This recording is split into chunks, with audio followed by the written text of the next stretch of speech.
ക്ഷേത്രങ്ങളെ സംബന്ധിച്ചാണ് നമ്മുടെ വിദ്യാ സ്ഥാനമായി പരിശോഭിച്ചിരുന്നത്. അവിടെ നിന്നാണ് ഏതാണ്ട് എല്ലാ വിദ്യകളും ഭാരതീയർ പഠിച്ചിരുന്നത്. എല്ലാവരും. പിന്നീടാണത് ഓരോ വർണ്ണത്തിനും അനുസരിച്ചുള്ള വിദ്യയുണ്ട്. അതിന് കാരണം പറഞ്ഞാൽ ഒരു ഇരുമ്പ് കാച്ചുന്ന ഒരാൾ, ഇരുമ്പ് ഉരുക്കി എടുത്ത് തല്ലി കത്തി ഉണ്ടാക്കുന്ന ഒരാൾ, അയാൾ ആ ഇരുമ്പുമായി നിരന്തരം പണിയെടുക്കുമ്പോൾ അയാളുടെ ത്വക്കിന്, അയാളുടെ രക്തത്തിന്, അയാളുടെ മാംസത്തിന്, അയാളുടെ മേധസ്സിന്, അയാളുടെ അസ്ഥിക്ക്, മജ്ജയ്ക്ക്, ശുക്രത്തിന് ഒക്കെ ആ അറിവിൻ്റെ ഒരു വളർച്ചയുണ്ടാവും. മനസ്സിലായില്ല? അയാളുടെ അച്ഛനും ആ തൊഴിൽ തന്നെ ചെയ്തിരുന്ന ആളാണെങ്കിൽ, അയാളുടെ അപ്പൂപ്പനും ആ തൊഴിൽ തന്നെ ചെയ്തിരുന്ന ആളാണെങ്കിൽ ആ ജനിതക പാരമ്പര്യത്തിൽ ആ വിദ്യ എപ്പം മുക്കാം, എപ്പോൾ പദം വരും തുടങ്ങിയതെല്ലാം അതിൽ സംഭൃതമായിരിക്കും. അതേ തൊഴിൽപരമായ ജീവിതമുള്ളൊരു സ്ത്രീയോടൊപ്പമാണ് അയാൾ രമിക്കുന്നതെങ്കിൽ അയാൾ ഇന്നുണ്ടാക്കിയ അത്ഭുത പ്രപഞ്ചത്തിനപ്പുറമുള്ള ഒരു അത്ഭുത പ്രപഞ്ചത്തിന് തയ്യാറെടുക്കുന്ന ഒരു കുട്ടിയായിരിക്കും ജനിക്കുക. അവൻ ജനിച്ചു കഴിഞ്ഞാൽ അയാളോടൊപ്പം ഇരുന്ന് ആ വിദ്യയെ ക്രമമായി പഠിക്കുകയും അച്ഛൻ തന്നെ ഗുരുവായി തീരുകയും സാമൂഹിക ആചാരത്തിന് വേണ്ടുന്നതായ ചെറിയ കാര്യങ്ങൾ മാത്രം പുറത്തുനിന്ന് പഠിക്കുകയും ചെയ്താൽ അയാളുടെ ജീവിതവും ധന്യമായിരിക്കും. ഒരു കാര്യം മാത്രമേ വേണ്ടൂ, തൊഴിൽപരമായി ഒരു തൊഴിലും ഒന്നിനേക്കാൾ മെച്ചമാണെന്നോ മാന്യമാണെന്നോ സമൂഹത്തിൽ തോന്നാതിരുന്നാൽ മതി. അതിനുള്ള വരുമാനങ്ങൾ എല്ലാവർക്കും തുല്യമായിരുന്നാൽ മതി. അങ്ങനെ വരുമ്പോൾ, ഇത്തരം ആളുകൾ വരുമ്പോൾ സാമൂഹികമായിരിക്കുന്ന ജ്ഞാനം അവിടുന്ന് ലഭിക്കുകയും ക്ഷേത്ര സങ്കേതങ്ങളോട് ബന്ധപ്പെട്ട് അവിടെ അകത്ത് പൂജ നടക്കുന്ന സ്ഥലങ്ങളിൽ അല്ലെങ്കിൽ അകത്ത് സാധനങ്ങളിരിക്കുന്ന ഭണ്ഡാരത്തിലാണ് പ്രവേശനമില്ലാത്ത. ക്ഷേത്രത്തിൻ്റെ മുഖപ്പുകളിൽ പലതും പലതരം വിദ്യകൾ പഠിപ്പിക്കുന്ന സങ്കേതങ്ങളുണ്ടായിരുന്നു. അപ്പോൾ ആ സങ്കേതം സാമൂഹികമായ അറിവ് തരികയും തൊഴിലിൻ്റെ പ്രയത്നമനുസരിച്ചുള്ള ശമ്പളം ലഭിക്കുകയും ഒരു തൊഴിലിനും പ്രത്യേകത മാന്യത ഇല്ലാതിരിക്കുകയും ചെയ്താൽ, ഇപ്പോൾ ഡോക്ടറാകുന്നത് മാന്യമായതുകൊണ്ടാണ് നിങ്ങളുടെ മക്കൾക്കതിന് അധികാരമോ കഴിവോ ഇല്ലെങ്കിലും അവരെ ഡോക്ടറാക്കാൻ കാശും കൊണ്ടുപോകുന്നത്. നേരെ മറിച്ച് ഡോക്ടർമാരുടെ ശമ്പളം ഗവൺമെൻറ് വെട്ടിക്കുറയ്ക്കുകയും കൂലിപ്പണി എടുക്കുന്നവൻ്റെ ശമ്പളം കൂട്ടുകയും 10 ലക്ഷം രൂപ കളയ്ക്കാൻ പോകുന്നവന് 30 ദിവസം കൊണ്ട് കിട്ടും. ഡോക്ടർക്ക് ഒരു 1500 രൂപയെ കിട്ടുള്ളൂ എന്ന് വന്നു കഴിഞ്ഞാൽ ഇവനെല്ലാം കിളയ്ക്കാൻ തുമ്പായിട്ട് പോകും.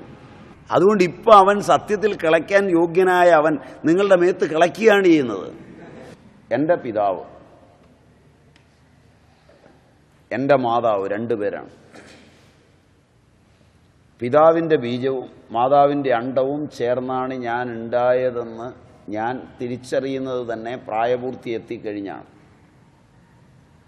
പഴയ കുടുംബങ്ങളെ നോക്കിയാൽ ഒരിക്കലും അച്ഛനും അമ്മയും, ഞാൻ പറഞ്ഞിരുന്നു തോന്നുന്നു രാവിലെ, അച്ഛനും അമ്മയും ബന്ധപ്പെടുന്നതോ ഒന്ന് ശൃംഗരിക്കുന്നതോ ഒന്നും ഒരാളും കണ്ടിട്ടുണ്ടാവില്ല. ഭാര്യയും ഭർത്താവും വഴി വെച്ച് ചുംബിക്കുകയും കെട്ടിപ്പിടിക്കുകയും ഒരു ബഹളം കാണിക്കുകയൊക്കെ ചെയ്ത് എല്ലാവരും ഒക്കെ അറിയേണ്ടതല്ലേ. പിള്ളേരാണെങ്കിൽ ചെറുപ്പത്തിലേ അറിയട്ടെ. അപ്പോൾ ചെറുപ്പത്തിലേ പണി തീർന്ന് കിട്ടും, വാർദ്ധക്യം വരും. മറ്റതല്ല, മര്യാദയുണ്ടായിരുന്നു. ആ മര്യാദയിൽ ജീവിച്ച ആൾ പ്രായപൂർത്തി എത്തിക്കഴിയുമ്പോഴാണ് അയാളിൽ സ്വയമേവ പ്രകൃത്യാ പ്രായമെത്തി ചോദനയുണ്ടാവും. ആ ചോദന വരുന്നവരെ അയാൾ ബ്രഹ്മചാരിയായിരിക്കും. അഷ്ടമൈഥുന ത്യാഗമുണ്ടാവും. അതിനാ ബ്രഹ്മചര്യം എന്ന് പറയുന്നത്. അവിടെ എത്തിക്കഴിഞ്ഞ് അയാളിൽ വൈകാരിക തലമുണ്ടെങ്കിൽ അയാൾ ഗൃഹസ്ഥനാകുമ്പോൾ ആ പകലില്ലാതെ രാത്രിയിൽ മാത്രമായി വേണ്ടുന്ന വിധത്തിലായി ക്രമമായി കുടുംബജീവിതത്തിനൊരുങ്ങുമ്പോഴും അയാൾ ബ്രഹ്മചാരി തന്നെയെന്ന് പ്രശ്നോപനിഷത്ത്. അവിടെ ബ്രഹ്മചര്യം നഷ്ടപ്പെടുന്നില്ല. വൈകാരിക അസന്തുലിതാവസ്ഥയിൽ അയാൾ എത്തുന്നില്ല. അവിടെ ശുക്രാദികളെ വേഗങ്ങളായി കണക്കാക്കുന്നു. അത് അത്തരം വൈകാരിക തലത്തിൽ പുറത്തു പോകേണ്ടത് തന്നെയാണ്. ഇത്തരം സന്ദർഭത്തിലേക്ക് വ്യക്തി എത്തുമ്പോൾ അയാൾക്കറിയാം എത്ര ശക്തമായ ഒരു തലമാണ് ഒരു അച്ഛനും അമ്മയും തമ്മിലുള്ളത്. എത്ര വൈകാരികമായ നന്മ പുലർത്തണം ഒരു ബീജം നഷ്ടപ്പെടാതെ പുത്രനാകാൻ. എത്ര ഭംഗിയായി വേണം അത് സീമന്തിനി യോനിയിൽ വീഴാൻ. ഇതാണ് ശാസ്ത്രീയമായ പഠനം. അങ്ങനെയാണെങ്കിൽ അത് സീമന്തിനി യോനിയിൽ വീണ് കഴിഞ്ഞാൽ അമ്മ അന്നു മുതൽ എന്തെല്ലാം വിഷമതകൾ അനുഭവിക്കണം. അതിൻ്റെ വളർച്ചയുടെ ഓരോ ഘട്ടവും അതൊരു യൂണിസെല്ലുലർ ഓർഗാനിസമായി എൻ്റെ വളർച്ചയുടെ മുഴുവൻ ബീജരൂപവും അച്ഛൻ്റെ ആ ബീജത്തിലും അമ്മയുടെ ആ അണ്ടത്തിലും സംഭൃതമാണ്. അതിന് വളരുമ്പോൾ കലലം, ബുദ്ബുദം, കർക്കേന്തു ഈ അവസ്ഥയൊക്കെ കിടക്കാൻ അമ്മ കഴിക്കുന്ന ആഹാരം ആ വഴി. അത് ദഹിച്ച് പചിച്ച് അത് ആ പുക്കിൾ കൊടിയിലൂടെ എന്നിലേക്കെത്തി ഞാൻ ഓരോ വളർച്ചയുടെ ഘട്ടവും കഴിഞ്ഞ് പൂർണ്ണ വളർച്ചയെത്തി സർവാതിരിക്തമായ വേദനയോടുകൂടി അമ്മയെ വേദനിപ്പിച്ച് ഞാൻ പുറത്തെത്തുകയാണ്. അതിനപ്പുറം വേദനയില്ല. അങ്ങനെ വേദനിച്ച് ഞാൻ പുറത്തെത്തി. ഇനിയും എനിക്ക് ഓടി നടക്കാൻ സ്വാതന്ത്ര്യമില്ല, നടക്കാൻ വയ്യ. അവിടെ വെച്ച് അമ്മയും അച്ഛനും പിരിഞ്ഞാൽ എനിക്ക് ജീവിതമില്ല. എനിക്ക് കോരിത്തന്നും നടത്തിയും എന്നെ ഒരു പരുവമാക്കി എനിക്ക് വിദ്യ തന്ന് എന്നെ ഈ ഭൂമിയിൽ പിടിച്ചു നിർത്താറാകുമ്പോഴേക്ക്, പണ്ടാണെങ്കിൽ 11-12 വയസ്സെങ്കിലും ആവും, ഇന്നാണെങ്കിൽ 25-30 വയസ്സാവും. പുരോഗമിച്ച കാലഘട്ടത്തിൽ ഒരു 30 വയസ്സെത്തണം. കാര്യം 8 വയസ്സിൽ തള്ളെ നീ എടി പൊടി എന്നൊക്കെ വിളിക്കാൻ പഠിക്കുമെങ്കിലും തൻകാലെ നിൽക്കണമെങ്കിൽ തന്തയും തള്ളയും ജോലി കിട്ടിക്കഴിഞ്ഞാലും പിന്നെയും വേണം. പണ്ടാണെങ്കിൽ അമ്മയെന്ന് സ്നേഹമസൃണമായി വിളിക്കുമ്പോൾ ഒരു 8 വയസ്സാകുമ്പോഴേക്കൊക്കെ വെള്ളം കോരാനും പാത്രം തേക്കാനും അച്ഛനെയും അമ്മയും സഹായിക്കാനുമെങ്കിലും പഠിക്കും. പൊങ്ങച്ചവും വിദ്യാഭ്യാസവും ഒരറിവും നിങ്ങൾക്ക് തന്നിട്ടില്ല. അങ്ങനെയുള്ള ആ ബീജത്തിനും ആ അണ്ടത്തിനും, ബീജഭാഗ അവയവത്തിനും അണ്ടഭാഗ അവയവത്തിനും, ബീജം, ബീജഭാഗം, ബീജഭാഗ അവയവം, സ്പേം അല്ലെങ്കിൽ ഓവം, ക്രോമസോം, ജീൻ, ആ ജനിതകത്തിൻ്റെ വാടക അത് കണക്കാക്കിയാൽ പോലും വലിയ കടമാണ്. ഒരുമാതിരി സൗകര്യമുള്ള ഒരു പക്ഷിത്തൂവൽ മെത്തയും ഒക്കെ ഉണ്ടാക്കി ഒരു മാസം സാമാന്യം ഭേദപ്പെട്ട ഒരു വീട്ടിൽ താമസിക്കണമെങ്കിൽ സാമാന്യം നല്ല വാടക കൊടുക്കണം. വേണ്ട. ഞാൻ എൻ്റെ അച്ഛൻ്റെ ബീജരൂപേണ അമ്മയുടെ ഉള്ളിൽ പ്രവേശിച്ച് അതിനേക്കാൾ മൃദുലമായ ഒരു പ്ലാസൻ്റയിൽ പൊതിഞ്ഞ് ആവശ്യത്തിന് വെള്ളത്തിൽ, ലിക്കറിൽ ഭംഗിയായി നീന്തിത്തുടിച്ച് സമാധിമഗ്നനായി കിടക്കുന്നതിന് എന്തു വാടക കൊടുക്കണം? മാസവാടക കണക്കിനാണേലും. വല്ലാ മക്കളിൽ ഇല്ലാ മക്കളിൽ എല്ലാവർക്കും സമ്മതമല്ലോ എന്നുള്ള മട്ടിൽ ഞാനാണ് പറയുന്നതെങ്കിൽ ഇവനെയൊക്കെ കാലെ പിടിച്ച് കീഴേ കുത്തേണ്ട കാലം അതിക്രമിച്ചു. മോള് താഴെ വരെ. അതിനുള്ള കടം, ഋണം അത് തീരാൻ പഞ്ചമഹായജ്ഞങ്ങളിൽ ഒന്നാണ് പിതൃയജ്ഞം. എൻ്റെ അറിവിൻ്റെ തെറ്റായ വഴികളെ നീക്കി വെളിച്ചം തരുമാർ എനിക്ക് വിദ്യയെ തരുന്ന, ബ്രഹ്മവിദ്യയെ തരുന്ന ബ്രഹ്മർഷിയുടെ അറിവിനോടുള്ള എൻ്റെ കടം, ബ്രഹ്മയിരണം, അത് മറ്റൊരു യജ്ഞമാണ്, ബ്രഹ്മയജ്ഞം. ഒട്ടേറെ ജീവജാലങ്ങൾ എനിക്ക് വേണ്ടി ജീവിക്കുന്നുണ്ട്. ഞാൻ നഖം വെട്ടിയിട്ടാൽ ഉറുമ്പെടുത്തുകൊണ്ട് പോകുന്നുണ്ട്.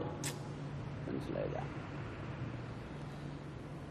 ഞാനുണ്ടാക്കുന്ന വേസ്റ്റുകളൊക്കെ മലവും മറ്റും മറ്റു ജീവികൾ തിന്നു തീർക്കുന്നുണ്ട്. ഞാൻ ഉച്ഛ്വസിക്കുന്നത് ചെടികൾ വലിക്കുന്നുണ്ട്. അത് ദേവയജ്ഞം. 3 ഉള്ളൂ ശ്രുതിയിൽ. ശ്രുതിയിൽ 3 ഉള്ളൂ, സ്മൃതിയിൽ 5 ഉണ്ട്. അവിടെ ആ ദേവയജ്ഞത്തെ അദൃഷ്ടരായ ആളുകളെ ദേവന്മാരെന്ന് സങ്കല്പിച്ച് അവർക്ക് തൂവുക, വൈശ്വദേവം മുതലായതൊക്കെ ദേവയജ്ഞം. ഉറുമ്പ് മുതലായവയ്ക്കുള്ളത് ഭൂതയജ്ഞം. സമസൃഷ്ടങ്ങളായ മനുഷ്യർക്കു വേണ്ടി ചെയ്യുന്നത് നൃയജ്ഞം, അതിഥി പൂജയൊക്കെ. അതിഥി പൂജയും ഭൂതയജ്ഞവും ദേവയജ്ഞവും ഒന്നിച്ച് ദേവയജ്ഞമായി ചേരുമ്പോൾ 3 യജ്ഞമേ ഉള്ളൂ. അതിനെ വേർപിരിച്ച് പറയുമ്പോൾ 5 മഹായജ്ഞങ്ങളായി. ഈ പഞ്ചമഹായജ്ഞങ്ങളാണ് സ്മൃതികളിൽ പറയുന്നത്. ശേഷക്രിയയൊക്കെ പിതൃയജ്ഞത്തിൻ്റെ ഭാഗമാണ്. ജീവിച്ചിരുന്നപ്പോൾ കൊടുക്കാത്ത ഒരുപാട് കാര്യമുണ്ട്. ഒരു ഉരുള ഉരുട്ടി വെച്ചെങ്കിലും അച്ഛൻ തൃപ്തിയാകുമെന്ന് സമാധാനിച്ചുകൂടെ? ഇത്രയുള്ള കാര്യം. ജീവിച്ചിരുന്നപ്പോൾ അച്ഛനൊന്നും കൊടുക്കാൻ പറ്റിയില്ല, കാര്യമായി. അച്ഛൻ അവസാനത്തെ ആഗ്രഹമൊക്കെ പറഞ്ഞിരുന്നു, പറ്റിയില്ല. എൻ്റെ സ്ഥിതി കൊണ്ട് പറ്റിയില്ല, എൻ്റെ ഓർമ്മ കൊണ്ട് പറ്റിയില്ല, എൻ്റെ അറിവ് കുറവ് കൊണ്ട് പറ്റിയില്ല. പക്ഷേ ഒരു ഉരുള ഉരുട്ടി വെച്ച് അച്ഛാ ഇതെല്ലാം കൂടി പിതൃക്കന്മാർക്കൊക്കെ കൂടെ എന്ന് സങ്കല്പിച്ച് ആവാഹിച്ച് ഉദ്വസിച്ച് ഇതങ്ങ് സ്വീകരിച്ചോ എന്ന് പറഞ്ഞ് എനിക്കൊരു സമാധാനം കിട്ടാൻ, ശ്രദ്ധയുണ്ടാവാൻ, മാനസികമായി അച്ഛനെ ഓർത്താൽ മതി. അച്ഛൻ്റെ പ്രായത്തിലുള്ള ഒരാൾ വരുമ്പോൾ സഹായിച്ചാൽ മതി, ആവശ്യത്തിന് സഹായിച്ചാൽ മതി. ഈ ഉരുട്ടി വെക്കാനും കാക്കയ്ക്ക് കൊടുക്കാനൊന്നും പോകണമെന്നില്ല. 6 ചക്രങ്ങളെന്ന് പറയുന്നത് മൂലാധാരം, സ്വാധിഷ്ഠാനം, മണിപൂരകം, അനാഹതം, വിശുദ്ധി, ആജ്ഞ. ഇതാണ് 6 ചക്രം. 8 ചക്രം എന്ന് പറയുമ്പം മൂലാധാരം, സ്വാധിഷ്ഠാനം, മണിപൂരകം, അനാഹതം, വിശുദ്ധി, ലലന, ആജ്ഞ, സഹസ്രാരം. ഇതാണ് 8 ചക്രം. ലലന ചക്രം കഴിഞ്ഞിട്ടാണ്, ലലനാ ചക്രം കഴിഞ്ഞ് ഉള്ളിലാണ് ആജ്ഞാചക്ര അന്തരാളസ്ഥയായ ദേവി ഇരിക്കുന്നത്. അതിനു മുകളിലാണ് സഹസ്രാരം. അവിടെയാണ് സഹസ്രാരത്തിൽ ചെന്നാണ് സുധാ സാരാഭിവർഷിണിയായ ദേവി ശിവനോടുകൂടി മോദിക്കുന്നത്. ഭൈരവനും ഭൈരവിയും താണ്ഡവലാസ്യങ്ങളാടി മോദിക്കുന്നത് അവിടെയാണ്. പടിയാറും കടന്ന് അവിടെ ചെല്ലുമ്പോൾ ശിവനെ കാണാകും. ശക്തിരൂപിണിയായ ദേവി മൂലാധാരത്തിൽ നിന്ന് ആ അഗ്നി ജ്വലിച്ചിട്ട്, നമ്മൾ നേരത്തെ പറഞ്ഞതനുസരിച്ച് താമരയുടെ കന്തം പുച്ഛം കടിച്ച് മറ്റേ ഗുദം അടച്ചു പിടിച്ച് മുകളിലേക്ക് അപാനവായുവിനെ ആക്കി ചെയ്യുമ്പോൾ ആ അഗ്നി കൊണ്ട് ഇളക്കമുണ്ടാകുന്ന സർപ്പിളാകൃതിയായ കുണ്ടലിനി ശക്തിരൂപിണി ഇളകുകയും മെല്ലെ മുകളിലേക്ക് പോകാൻ തുടങ്ങുകയും ചെയ്യും. അങ്ങനെയുള്ള ശക്തിരൂപിണിയെ ഓരോ ചക്രങ്ങളും ഭേദിച്ച്, അതായത് മൂലാധാരൈക നിലയ, അതുപോലെ തന്നെ മണിപൂരാന്തരുദിത, അങ്ങനെ ഓരോ തലവും കടക്കുമ്പോൾ രുദ്രഗ്രന്ഥി വിഭേദിനി, വിഷ്ണുഗ്രന്ഥി വിഭേദിനി, ബ്രഹ്മഗ്രന്ഥി വിഭേദിനി, ആജ്ഞാചക്രാന്തരാളസ്ഥ, അങ്ങനെയുള്ള ദേവി അവിടം കടന്ന് ഷഡ്ചക്രോപരി സംസ്ഥിത ഭവാനി ഭാവനാഗമ്യ ഭവാരണ്യ കുഠാരിക ആയിരിക്കുന്ന ദേവി സഹസ്രാരംബുജാരൂഢ സുധാ സാരാഭിവർഷിണി. അത് കാണാം അന്നേരം. സുധയെ വർഷിച്ച് അത് ദേഹം മുഴുവൻ ആപ്ലാവിതമാക്കി ആനന്ദിക്കുന്നത് ഭൈരവനും ഭൈരവിയും ചേർന്ന്. ആ നൃത്തവും ആ ചേർച്ചയും ഉണ്ടെങ്കിൽ പിന്നെ വേറെ ഏത് ഭൈരവിയോട് ചേരാൻ? ഒട്ടേറെ സ്ഥിതികളുണ്ടാവും. ഋണാത്മകങ്ങളും ധനാത്മകങ്ങളുമായ ഋണാത്മക സ്ഥിതി വരുമ്പോഴാണ് പഴയ സ്മരണയിൽ കിടക്കുന്ന മുമ്പേ പറഞ്ഞ 64 വിദ്യയിലൂടെ അറിയാതെ പോകുന്നത്. അത് പോകാതിരിക്കാനാണ് ഈ വിദ്യകൾ വഞ്ചനകളാണെന്ന് പറഞ്ഞത്. അപ്പോൾ അത് പഠിച്ചു പോകുന്നവൻ, സാധന അനുഷ്ഠിച്ച് പോകുന്നവൻ ഒരു സ്ഥലത്ത് ചെല്ലുമ്പോൾ മറ്റൊരാളെ സമ്മോഹിപ്പിക്കുവാൻ കഴിഞ്ഞേക്കാം. അപ്പോൾ അഭിമാനപൂർവ്വം ഞാൻ സമ്മോഹിപ്പിക്കുന്നവനാണെന്ന് പറഞ്ഞ് അവിടെ തട്ടി നിൽക്കരുത്. ഹലൂസിനേഷൻ എന്ന് പറഞ്ഞാൽ ഭ്രമം, വിഭ്രാന്തി. അത് സാധകന് വരുന്നതല്ല, സാധന ശരിയാകാത്തപ്പോൾ വരുന്നതാണ്. ശിവലിംഗം എന്ന് ഉദ്ദേശിക്കുന്നത് ആ യോനിപീഠവും മുകളിലുള്ള ലിംഗവും ചേർന്നുള്ള ആ രൂപത്തെയല്ലേ? അത് ആ രീതിയിലുള്ളതാണ്. രണ്ടാമത്തത്, അതെങ്ങനെയാണ് ആ യോനിയിൽ ഇരിക്കുന്നത് എന്ന് സങ്കല്പിക്കണം. ശിവലിംഗം ശിവലിംഗം എന്ന് പറഞ്ഞു കഴിഞ്ഞാൽ നിങ്ങളേതോ കഥാപ്രസംഗക്കാരുടെ രീതി നോക്കിയോണ്ടായി കുഴപ്പം. യോനിക്കകത്ത് തിരിഞ്ഞ ആണിരിക്കുന്നത് ശിവലിംഗം. സാധാരണഗതിയിലുള്ള സംഭോഗം ഇങ്ങനെയാണിരിക്കേണ്ടത്. ഏതൊരു രേതസ്സാണോ ഊർധ്വരേതസ്സാകുന്നത് അത് ശൈവമായ സങ്കല്പമാകുന്നു. അത് യോനിയിലേക്കല്ലിരിക്കുന്നത്. അതുപോലും നോക്കി ആ ചിത്രം വായിച്ച് മനസ്സിലാക്കാൻ നിങ്ങളുടെ മാധ്യമങ്ങൾക്ക് കഴിവില്ല എന്ന് മാത്രം അതിൻ്റെ ഉത്തരം. അപ്പോൾ വിപരീതമായിരിക്കുന്നു എന്ന് പറഞ്ഞാൽ ലൈംഗിക തൃഷ്ണയില്ല എന്നർത്ഥം. അപ്പോൾ നിങ്ങൾക്ക് ശിവനാകാം,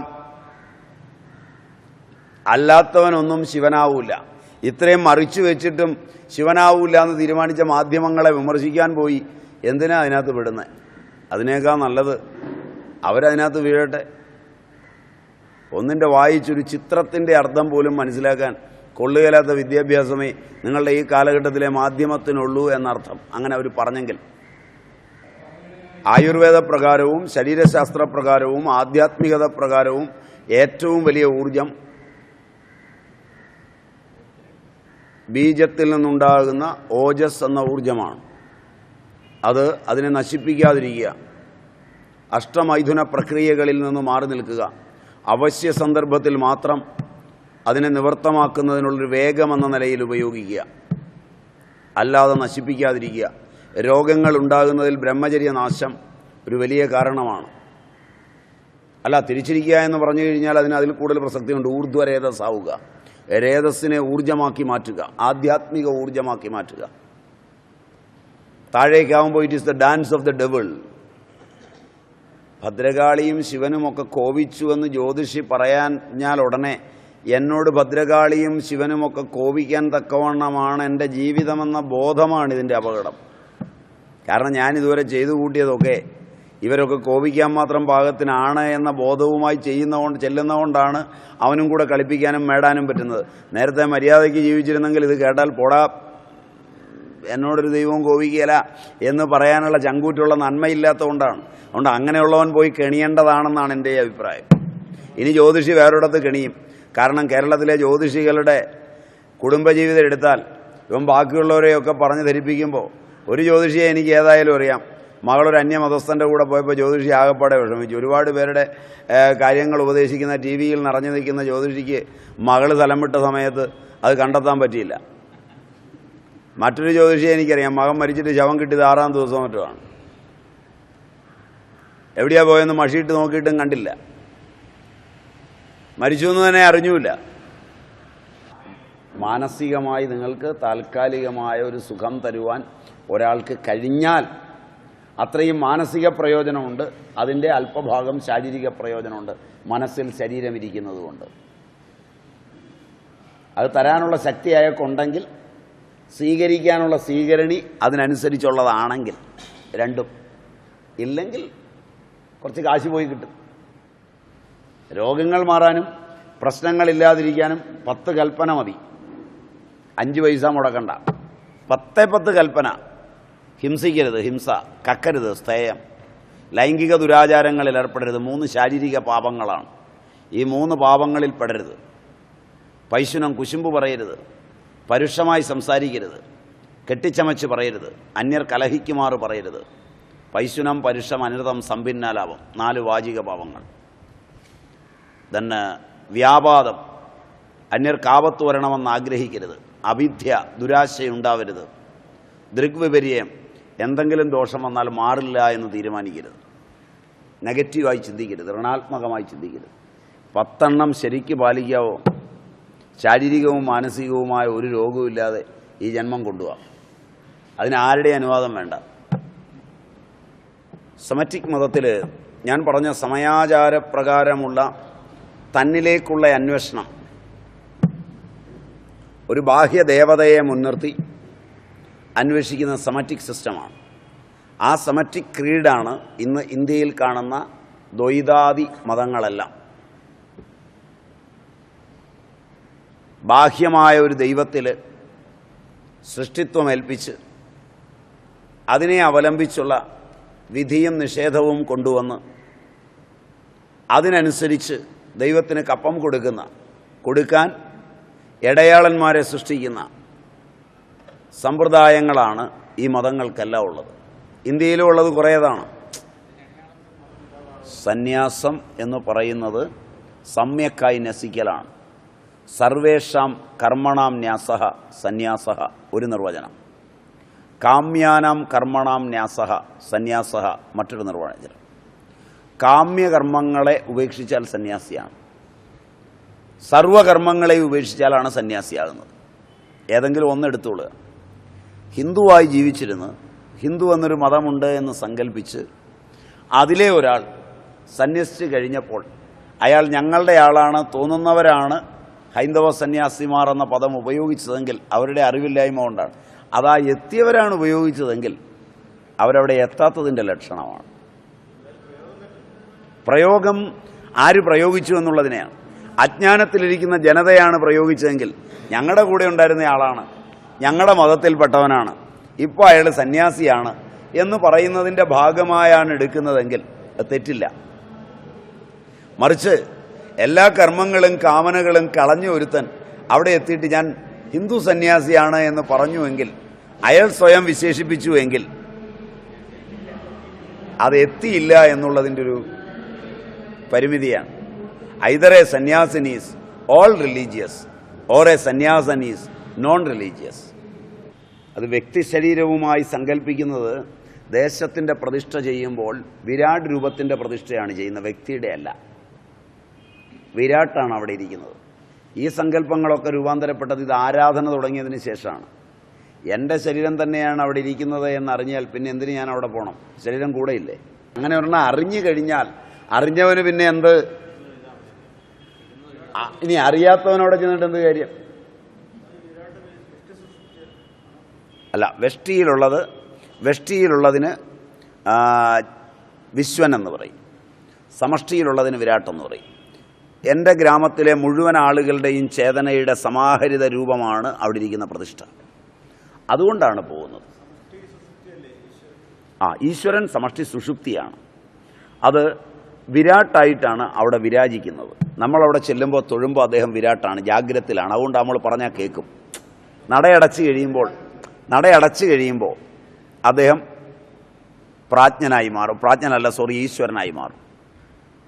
വിരാട്ടായും ഹിരണ്യഗർഭനായും ഈശ്വരനായും ആ ശക്തി മാറും. ായാലും ബുദ്ധനായാലും നബിയായാലും ആവിലായിലെ തെരേസയായാലും നിജയിലെ ഗ്രിഗറിയായാലും ഇവരൊക്കെ ഭാവാതീതന്മാരാണ്. ശങ്കരനായാലും ഇവരെല്ലാം, രാമകൃഷ്ണനായാലും അവരൊക്കെ പോയ വഴികൾ അവർ ചെയ്തു എന്നുള്ള പേരിൽ നമ്മുടെ മുമ്പിൽ ഇന്ന് കുറേ സമ്പ്രദായങ്ങളുണ്ട്. പക്ഷെ അത് ശരിയായിരുന്നു എന്ന് പറയാൻ തടസ്സം വരുന്നത് അവയൊന്നും മനുഷ്യൻ്റെ ആരോഗ്യം, ആനന്ദം, ആയുസ് ഇവയ്ക്ക് ഉപകൽബലകമായി കാണുന്നില്ല എന്ന് മാത്രമല്ല, ഒട്ടേറെ ഉപദ്രവകാരികളായും കാണുന്നു. അവരെ നോക്കി ഗുരുക്കന്മാരെ എണ്ണാൻ പോയാൽ നമുക്കുള്ള ബഹുമാനം പോകും. ഗുരുക്കന്മാരെ ആസ്പദമാക്കി അവർ തുടങ്ങിയാൽ ഇങ്ങനെ വരുമെന്ന് വിശ്വസിക്കാൻ പ്രയാസം വരും. ഒന്നുകിൽ നമ്മൾ തുടങ്ങാതിരിക്കുക ഇങ്ങനെയുള്ള ഒന്നും, അതും അവസാനം ഇങ്ങനെ എത്തുള്ളൂ എന്ന് തീരുമാനിക്കുക. അല്ലെങ്കിൽ ഇതൊന്നും ഉണ്ടാക്കിയത് അവരല്ല, അവർ കഴിഞ്ഞു പോയപ്പോൾ ഇവന്മാർ ചെലവ് തടയാൻ വേണ്ടി ഉണ്ടാക്കിയതാണിതെന്നെല്ലാം സമാധാനിപ്പിച്ച് നമസ്കാരം പറഞ്ഞ് അത്തരം വാതിലുകളിൽ നിന്ന് ഓടുക. അതിനകത്തോട്ട് തന്നെ ചെന്ന് കയറി ആ ഗുരുക്കന്മാരുടെ വലിയ പ്ലക്കാർഡിലൊക്കെ ഗുരുക്കന്മാരുടെ ഫോട്ടോയൊക്കെ കൊണ്ടുപോകുന്നത് ആരെങ്കിലും കല്ലെറിഞ്ഞാൽ നമ്മുടെ ദേഹത്ത് കൊള്ളാതിരിക്കാൻ വേണ്ടി മാത്രമാണ്. ചട്ടമ്പി സ്വാമിയെയോ നാരായണ ഗുരുവിനെയോ ക്രിസ്തുവിനെയോ ബുദ്ധനെയോ ശങ്കരനെയോ ഒക്കെ വലിയ ഫോട്ടോയിലാക്കി മുമ്പിൽ പിടിച്ചോണ്ടിങ്ങനെ പോയാൽ ജനങ്ങൾ ഇത് കണ്ടാൽ എറിയില്ല. മനസ്സിലായില്ല? കാരണം ജനങ്ങൾക്ക് ഏതാണ്ട് ഇവരെയൊക്കെ അറിയാം. അതിൻ്റെ പുറകിൽ നിൽക്കുന്നവന്മാരെ കണ്ടുപോയാൽ എറിയും. അതുകൊണ്ട് ഏറ് കൊള്ളാതിരിക്കാൻ മുമ്പിൽ പിടിച്ചിരിക്കുന്ന പരിച എന്ന് കൂട്ടിയാൽ മതി. ഇനി ആരെങ്കിലും എറിഞ്ഞു പോയാൽ ചട്ടമ്പി സ്വാമിയെ എറിഞ്ഞു, നാരായണ ഗുരുവിനെ എറിഞ്ഞു, ബുദ്ധനെ എറിഞ്ഞു, ശങ്കരനെ എറിഞ്ഞു എന്ന് പറഞ്ഞൊരു കലാപവും ഉണ്ടാവും. മനസ്സിലായി? വ്യാസൻ തന്നെ കടൽ കടന്നു പോയിട്ടുണ്ടെന്നാണ് പറയാം. അതിൻ്റെ രേഖകളുണ്ട്. ശസ്താതപൻ്റെ കാലത്ത് വ്യാസൻ മക്ക സന്ദർശിച്ചിട്ടുണ്ട് എന്നുള്ളതിൻ്റെ രേഖകളുണ്ട്. വ്യാസൻ എന്ന പേരായ പണ്ഡിതനായ ഒരാൾ ഇവിടെ വന്നിരുന്നു എന്നുള്ളതിൻ്റെ രേഖകളുണ്ട്. അപ്പോൾ ഇങ്ങനെയുള്ള ഈ കാലഘട്ടത്തിൽ ഞാൻ പറഞ്ഞു നേരത്തെ, ആരെങ്കിലും എവിടെയെങ്കിലും ചെയ്താൽ അതിൻ്റെയൊക്കെ ഉത്തരം നൽകുക എന്ന ബാധ്യത നിങ്ങൾക്ക് ഏറ്റെടുക്കേണ്ടി വരുന്നുണ്ടെന്ന് പറഞ്ഞു. അത് മതിയാവുമെങ്കിലും അതിനപ്പുറം നിങ്ങൾക്ക് ബോധമുണ്ടെങ്കിൽ നിങ്ങളുടെ പത്രങ്ങളെല്ലാം എടുത്തു വെച്ച് വായിക്കുക. ഹിന്ദു സന്യാസിമാരെല്ലാം കപടന്മാരാണ് എന്നൊക്കെ മാധ്യമങ്ങളും മന്ത്രിമാരും നിങ്ങളുടെ ബുദ്ധിജീവികളും സാഹിത്യകാരന്മാരുമൊക്കെ നിരന്തരമായി എഴുതുമ്പോൾ നിങ്ങളുടെ അന്ധകരണത്തോട് 3 ചോദ്യങ്ങൾ ചോദിക്കുക. അതിന് കാരണമായ സന്തോഷ് മാധവൻ വലിയൊരു ആചാര്യനായി രംഗപ്രവേശം ചെയ്യുമ്പോൾ അദ്ദേഹത്തിൻ്റെ ബോഡി ഗാർഡ് അലിക്കണ്ണ് നിങ്ങളുടെ കൂട്ടത്തിൽപ്പെട്ട ആരുമല്ല. അദ്ദേഹത്തിൻ്റെ ഡ്രൈവർ തോമസ് ഹിന്ദുവല്ല. അദ്ദേഹത്തിൻ്റെ എസ്റ്റേറ്റ് കച്ചവടക്കാരനായ തമ്പിച്ചായൻ ഒരു സഭയുടെ നേതാവാണ്. ഒരു സഭാ നേതൃത്വം അവകാശപ്പെടുന്ന പാലക്കാരനാണ് അദ്ദേഹത്തിൻ്റെ എസ്റ്റേറ്റിൻ്റെ കച്ചവടക്കാരനായ വ്യക്തി. അദ്ദേഹത്തെ നിരന്തരമായി കാത്തുസൂക്ഷിച്ചു വന്ന police officer Sam Christie, police ഉദ്യോഗസ്ഥൻ, ഹിന്ദുവല്ല. ഇനി പത്രത്തിൻ്റെ താളുകളിൽ പേര് വന്നിട്ടുള്ള ആരാണ്? അയാളോ അയാളുടെ ശിഷ്യനോ അയാളുടെ ഭക്തനോ ആയി വന്നിട്ടുള്ള ഏത് ഉന്നതനാണുള്ളത്? അതുകൊണ്ടിത് മതങ്ങൾ തമ്മിലുള്ള സ്പർദ്ധയും രാഷ്ട്രീയപരമായ വൈരവും എല്ലാം മനസ്സിൽ വെച്ചുകൊണ്ട് കൃത്യമായി അരങ്ങേറിയ ഒരു നാടകമായിരിക്കില്ലേ എന്ന് പതുക്കുന്നതിരുന്ന് ആലോചിച്ച് നോക്ക്. മാധ്യമങ്ങളുടെ ഉന്നതരും ഉന്നത മാധ്യമ ബുദ്ധിജീവികളും ഉന്നതരായ മറ്റു മതങ്ങളിലെ പോലീസ് ഓഫീസർമാരും അതിൻ്റെ വഴിയിലൂടെ മുതലെടുക്കാൻ ആഗ്രഹിക്കുന്ന രാഷ്ട്രീയ ഭിക്ഷാന്തേഹികളും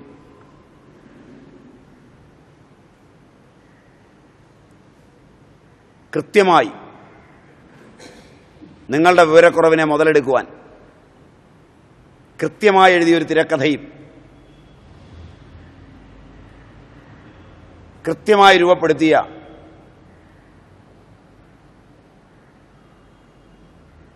ഒരു നാടകവുമല്ലേ ഇതെന്ന് വീട്ടിൽ പോയിരുന്ന് മെല്ലെ ആലോചിക്കുക. സാധാരണഗതിയിൽ നിങ്ങൾ കാണുന്ന സന്യാസിമാരിൽ ആരെങ്കിലും അവരുടെ സാമൂഹ്യ പ്രവർത്തനത്തിൻ്റെ രംഗത്ത്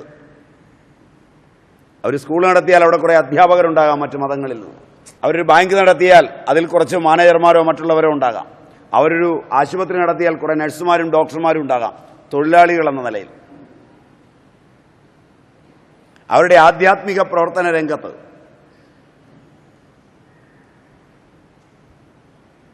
തൊഴിലാളികളല്ലാതെ ഭക്തന്മാരും രക്ഷകരും അംഗരക്ഷകരുമായി സ്വന്തം സമൂഹത്തിൽപ്പെട്ടവരാരുമില്ലാതെ, മാത്രവുമല്ല ഒരു വ്യക്തിക്ക് ബാങ്കിൽ അക്കൗണ്ട് എടുക്കണമെങ്കിൽ ഒരു ബാങ്കിൽ ഒരേ ബ്രാഞ്ചിൽ ഒരേ അഡ്രസ്സിൽ ഒരു അക്കൗണ്ടേ കൊടുക്കുകയുള്ളൂ. ആസ് പെർ ഇന്ത്യൻ ലോ ബാങ്കിൻ്റെ നിയമമാകും. 100% ഷെയറും ഒരു മതസമുദായം കൈയാളുന്ന വിൽപ്പനയാകുമോ എന്ന് സംശയിച്ചപ്പോൾ മതനേതൃത്വം ഹാലിളകിയ ഒരു ബാങ്കിൽ നിന്നാണ് സന്തോഷ് മാധവന് തൊടുപുഴയിലെ ഒരേ ബ്രാഞ്ചിൽ നിന്ന് 4 അക്കൗണ്ടുകൾ കൊടുത്തിരിക്കുന്നത്. അയാൾക്ക് പണം കൊടുത്ത സ്ത്രീ സറാഫിൻ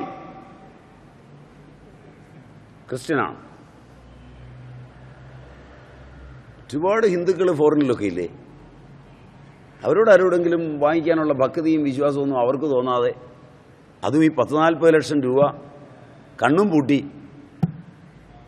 എടുത്തൊരുത്തൻ്റെ കൈ കൊടുക്കുക. ഇത്രയും മതപ്രസ്ഥാനങ്ങൾ ഒന്നിച്ച് സംയുക്തമായി നിലകൊള്ളുക. ബാങ്ക് ഉൾപ്പെടെ. എനിക്ക് മതങ്ങളില്ല, അതുകൊണ്ട് എനിക്ക് പരാതിയുമില്ല. പക്ഷേ ഞാൻ കണ്ട കാര്യം പറഞ്ഞു എന്ന് മാത്രം. നിങ്ങൾക്ക് നിങ്ങളുടേതായൊരു മതമുണ്ടെങ്കിൽ മതത്തെ വാക്കുകൾ കൊണ്ടും പ്രസ്താവനകൾ കൊണ്ടും എൻ്റെ മതത്തെ വ്രണപ്പെടുത്തിയിരിക്കുന്നു എന്നതിന് മതത്തിനാകെ മാനനഷ്ടം ചോദിക്കാവുന്ന വളരെ ശക്തമായൊരു കേസിന് സാധ്യതയുള്ള ലോകമായത്. ഞാൻ ഇന്ന മതാനുയായിയാണ്, എൻ്റെ മതാനുയായി, എൻ്റെ മതത്തിൽപ്പെട്ടവർ വേദനിക്കുന്നൊരു സംഭവമാണ്. ഇത് ആസൂത്രിതമായൊരു നാടകമാണ്.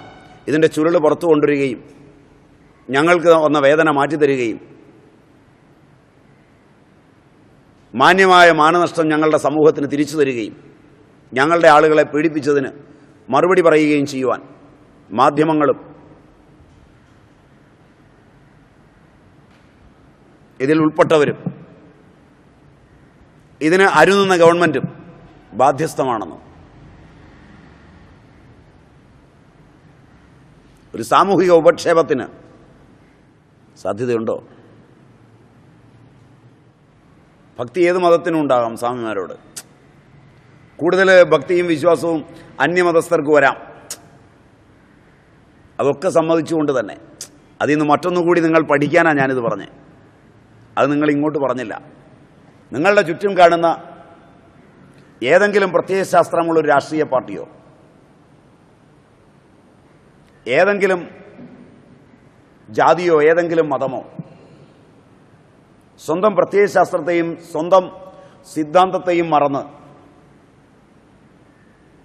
ആ സിദ്ധാന്തത്തിൻ്റെ പ്രണേതാക്കളായ ആളുകളെ വിട്ട് പുറത്തിടം തേടുന്നത്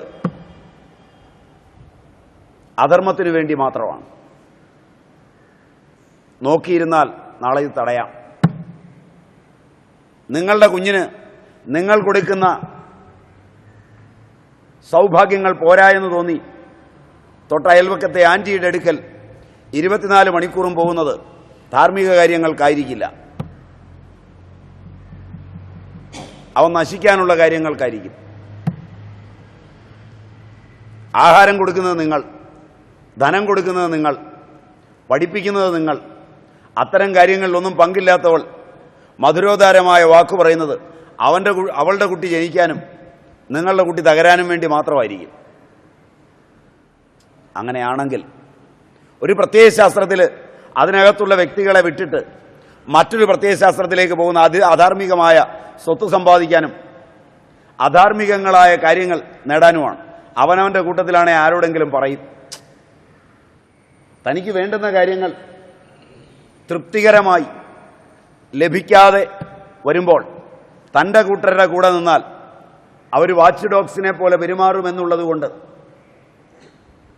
തന്നോടൊപ്പം നിൽക്കുന്ന അച്ഛൻ, അമ്മ, ഗുരു, ആചാര്യൻ, സഹപാഠികൾ ഇവരെല്ലാം തനിക്കിഷ്ടമില്ലാത്തവരാവുകയും അന്യരായവർ തനിക്ക് ബദ്ധ്യമായി തീരുകയും ചെയ്യുന്നത്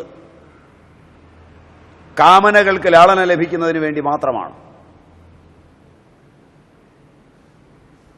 അത്തരക്കാരെ ഏത് സമൂഹവും സൂക്ഷിക്കേണ്ടതാണ്.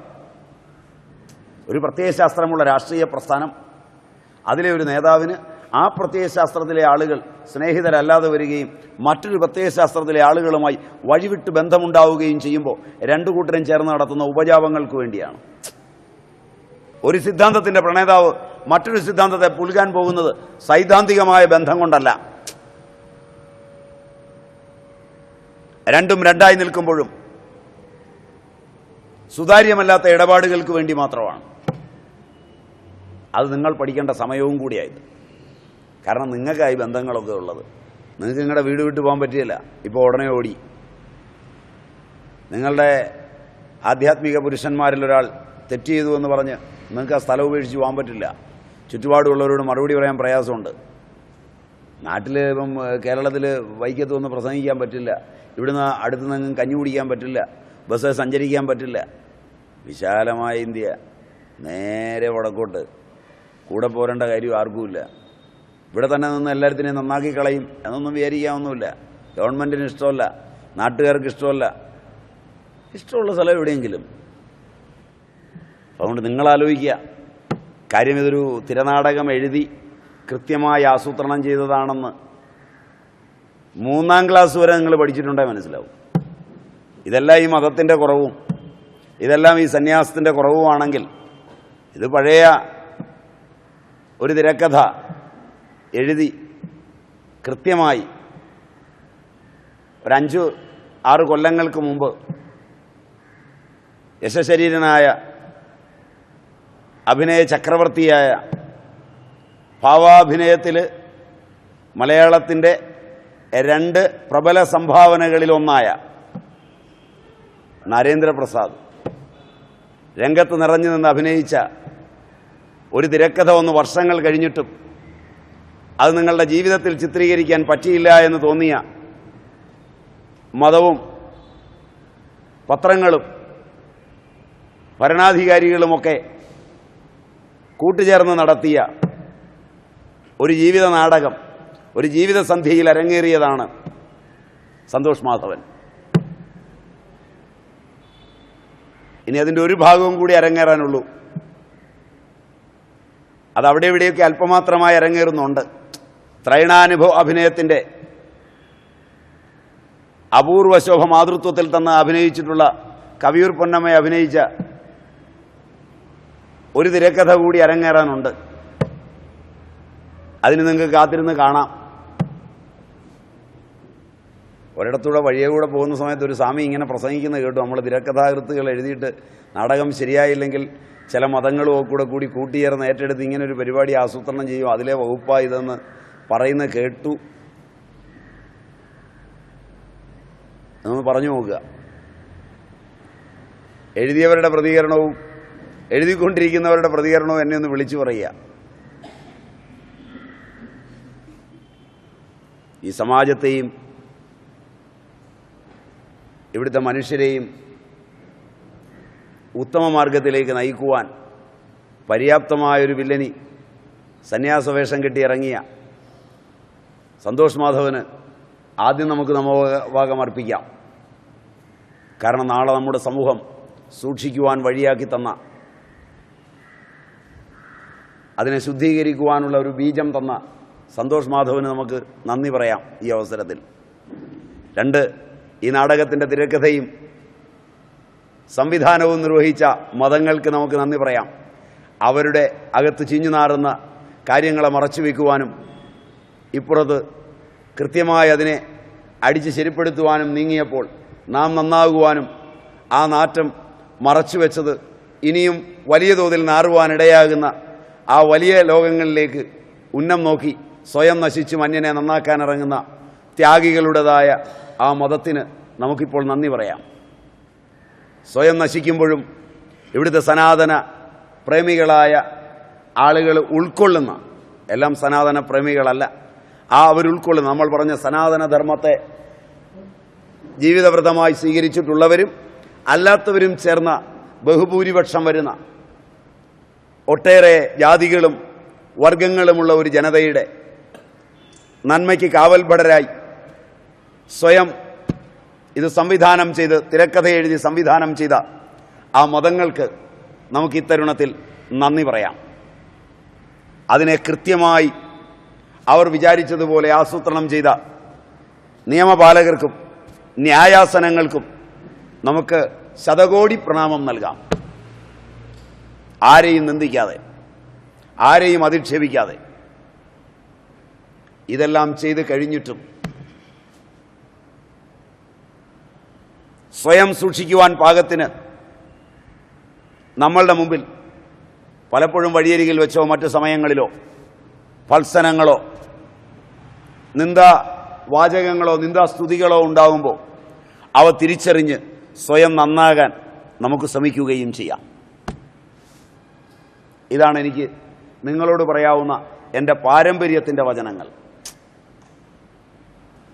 മറ്റെന്തും തെറ്റു തന്നെയാണ്. ഉപസംഹരിക്കാം.